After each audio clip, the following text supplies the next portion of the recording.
Hey, it's Phil, and I wanted to provide a brief overview of the simple CRM and project tracker. We've got 5 interrelated Notion databases. I think that is pretty straightforward. Let's start with clients. Typically, you're going to have one of those, or at least a prospect. So if I click here, I have our existing clients. I could either add a new client or a new prospect. Again, this works pretty much in the way that you'd expect with Notion. But let's say that I've got a new prospect here. I'm going to put this in as client E.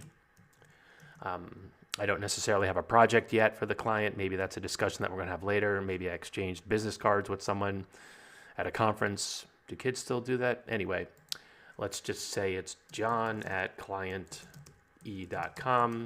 I might even put in here estimated revenue, maybe $20,000, something along those lines. Well, let's just keep this simple. We've got client E. And in discussing possible projects with client E, let's go back to our tracker here and we'll open up our projects. And let's say that client E would be a good candidate for project beta. So if you want, you could create project beta, but I'm actually going to duplicate this on purpose because it can be very dangerous if you mix and match. So I'm just going to click here and go to duplicate. And then for project beta, I might even put in here client E version or something.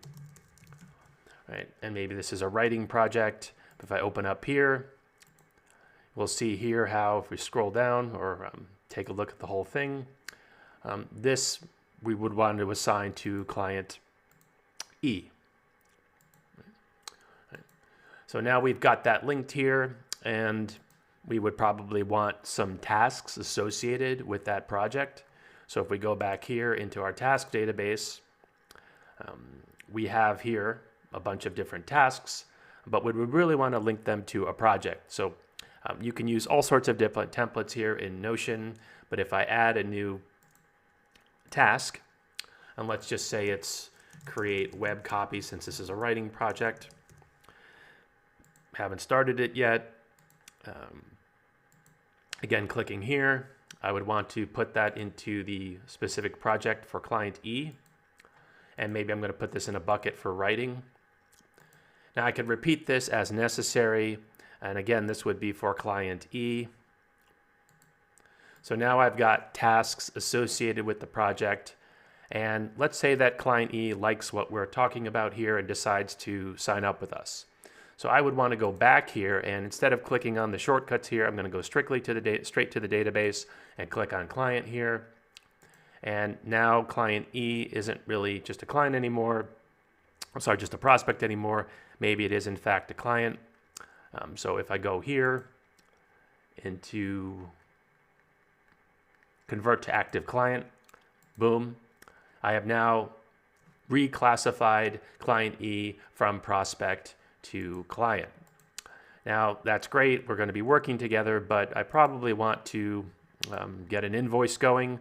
So I'm going to skip meetings for now and go to invoices. Maybe I would want to set up here a new invoice number 1, and that's going to be for client E, and then on a particular date. So let's say it'll be January 3rd, and let's say that I want it due on the 11th, and I can put in other information here.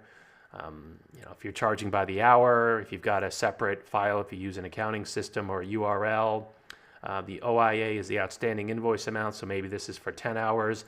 I haven't received any yet here, and I actually don't have an invoice. So if I were to upload an invoice file, and this could be any PDF, Word document, whatever, I'm just going to pick an image. This uploads, and we see here how this is no longer missing. That's an important thing. You've sent me an invoice, but I don't actually have a URL or a file here. So that works pretty much in a way that you'd expect. And then for overdue here, that is a formula. If the invoice was due, let's just say, we'll make the invoice effective on the 24th, and it was due on January 11th, 2024, then this all of a sudden shows up as overdue. The last piece I just wanted to discuss is with the meetings And if I go back here to meetings, again, pretty straightforward here. If I've got a new meeting with client E, I can just click here in your new meeting and talk about project. And we've got here a client. We want to pick client E. About the project here, that's going to be the client E version. Meeting type, maybe this is over Zoom. And if you've got a URL here for the Zoom link, you might want to put that in here or paste it. So zoom.us/client E meeting. That's pretty much it. There are lots of ways to customize this, but different people use different systems in different ways. If being on this planet for as long as I have been taught me anything, it's certainly that. But hopefully this has helped you understand the simple CRM and project tracker version 1.1.